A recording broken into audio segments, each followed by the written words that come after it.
Run DMC was never on Def Jam, so they had signed to Profile Records, and so Russell managed them, but they were on Profile Records, so they were associated to Def Jam through Rush Management, which was Russell's company.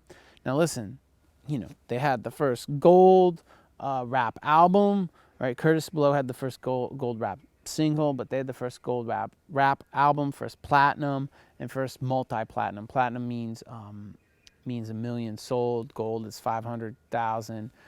Multi-platinum means 2 or 3 million copies. Okay.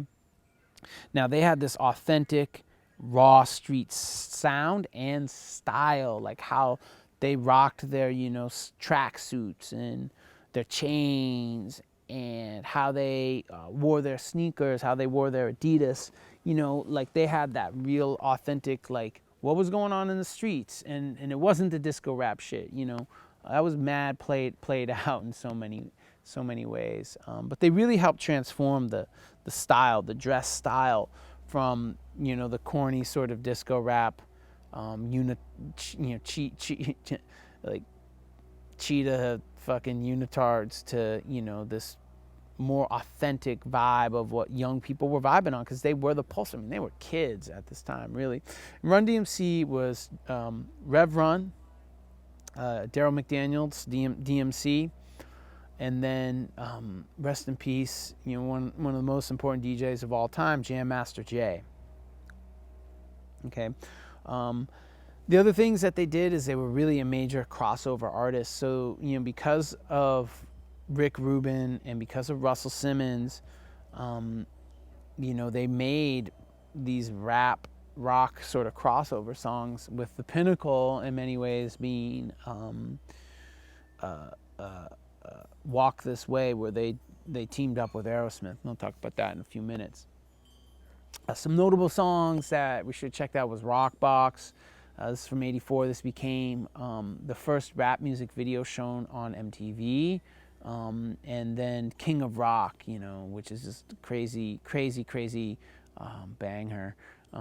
You see them going to the museum if you watch the music video, and they're told they don't belong there, and then they just kick their way in.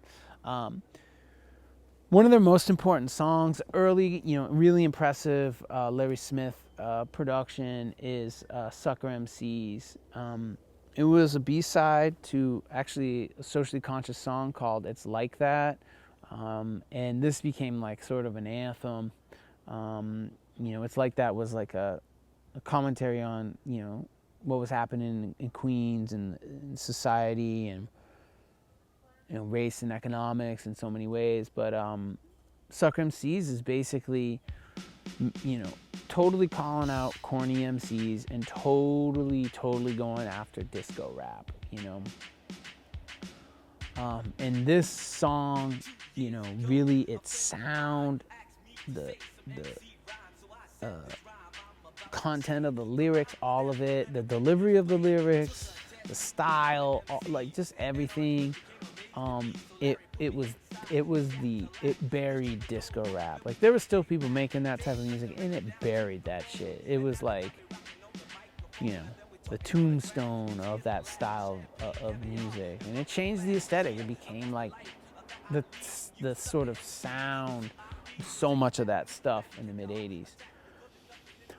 Important other songs by Run DMC, My Adidas. First off, they made My Adidas before they had an endorsement by Adidas. So, basically they made this song because they liked their Adidas tracksuits. They liked their Adidas, shell toes, to wear them without laces, and they're basically, it was like a b-boy style. It was like what b-boys and b-girls like rocked, and they were making an anthem about that. And they did a show maybe at Madison Square Garden where they asked like all the, they've been basically in like interviews and stuff saying, Adidas, give us a deal. You understand, again, Adidas was like this boutique micro company, just like Nike was then. And it was a very conservative German, athletic footwear and apparel company. And one of the reps was at this concert at Madison Square Garden where basically Run DMC was like, yo, you know, if you love your Adidas, hold them up. And this rep in the background like sees all these thousands and thousands of kids take off their Adidas and hold them up.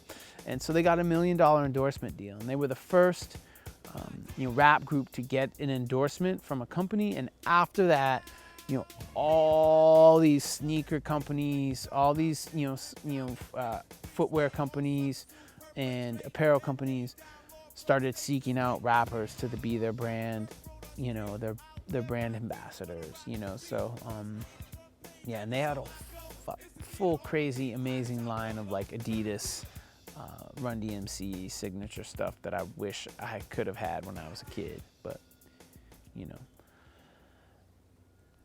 signature, impressive, incredible song.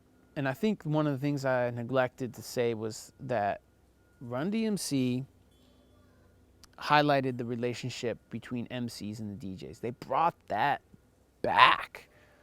That was so goddamn dead in 1983, 1984. That was just so dead. And they brought back that. And they made so many goddamn songs about Jam Master Jay and his skills. I mean, you know, a handful of songs, which is quite a few. With like probably my favorite being Peter Piper. This song is like crazy, you know. Basically, how it was made was a pretty simple drum, you know, rhythm machine, you know, a drum machine used for the rhythm of it, and then you had Jam Master Jay cutting up doubles of Bob James' "Take Me to Mardi Gras," which was like a classic, you know, b-boy record, a Grandmaster Flash. You know, record that he made popular. And we'll talk about that more in the next class. But you know, the whole song is about Jam Master Jay and his skill set, and he gets to flex his technique in the song, or he's cutting up double copies of the break. And so they use that along with you know, probably like a DMX or the 808 to make the rhythm, to make the beat part. And then, you know, analog sampling, cutting up 2 copies of a record. This was a major joint, but they're just boasting about their DJ, which, you know, it's something that faded off because the importance of the DJ faded off. Maybe they would, you know, tour with rappers or whatever, but like Jam Master Jay was a seminal figure. And then you start to see that with like groups like, you know, DJ Jazzy Jeff and the Fresh Prince, some artists that we'll talk about, you know, Eric B and Rakim, although Eric B never did anything, I don't want to say that, but didn't do much. Okay. And another huge hit by Aerosmith, you know, was a collab they did with did I say Aerosmith? Run DMC was a collab they did with Aerosmith called Walk This Way. You know, basically Rick Rubin had this idea. Run DMC used to do a routine where Jam Master Jay would cut up double copies of Aerosmith's Walk This Way. So that in 1976, Aerosmith had a song called Walk This Way. It had a drum break on the beginning, and Run DMC would do you know, a little routine to it. And you know, basically Rick Rubin had this idea. It's like, yo, like, you know, at the time too, Aerosmith was mad washed up. They were done. They'd, you know, blown so much cocaine up their nose that you know, they were toast, you know. And Rick Rubin had this idea to bring in, like, you know, Steven Tyler and, you know, Rick Perry, and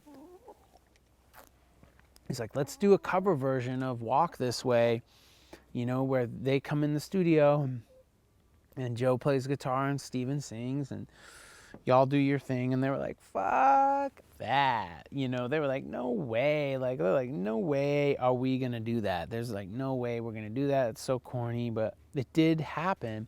And you know, basically you have Jam Master Jay cutting up the break. You have you know, Steven Tyler singing and Joe Perry playing the guitar, and then we have, you know, Rev Run and DMC rhyming. And the music video is crazy because, you know, it shows that there's a wall between, you know, rap and rock, black and white, and you see the artists performing and yelling at each other through the wall and all that stuff, and then they eventually kick that wall down. So it's pretty symbolic. Sorry, the chickens are popping off. You see that bobcat? You let me know, girls. Anyways, yeah, it's just, again, like another major Run DMC song, and again with like that rap rock style and vibe to it. Okay. This is what Bill Alder, who was a Def Jam publicist, had to say. He really thought that rap was the new rock and roll music.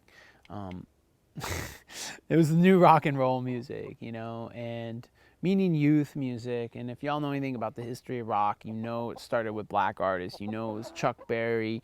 It was Little Richard. And that shit was appropriated by Elvis, who then became the king of rock. That's why so much of this is kind of like, bringing that back and reclaiming rock and roll through rap music. But Bill Alder had this to say. He was a publicist for Def Jam. Rappers make rock and roll. My notion of rock and roll isn't pegged to a big, noisy guitar. I think rock and roll has always been about attitude and rhythm. It's about aggression, rebellion, sex, in a big beat. And that's what this like era of rap had so much of. Other artists and songs that, really brought this out on Def Jam, LL Cool J's Radio album. Wow. LL Cool J, living in his mom or his grandma's basement, in Queens. We got a little construction popping off out front. In Queens, and dude's like 17 and he's just got bars, just ripping. And this is before LL Cool J. This is when LL Cool J was rapping and he wore a damn shirt. But man, Rick Rubin produced this record and it is just so hard. I Can't Live Without My Radio, like his ode to a radio, is just like the most snappingest, bangingest, crackingest drums. And then obviously Beastie Boys, You Gotta Fight for Your Right. This is like, probably a record, that the Beastie Boys regret maybe, where they were just like these, Beastie Boys, like, were like, again, and part of that kind of got enfolded into that new wave downtown scene. They were like in a punk group before, and Rick kind of put them into rap music, and that kind of became their thing. This licensed it as more rap rock style stuff, more party style stuff, like more like kind of frat boy rap from that period. It's kind of what they're pegged as, and then they kind of grew and matured into other things. So again, just that signature hard, stripped down, raw rap rock sound of Def Jam. I just want to highlight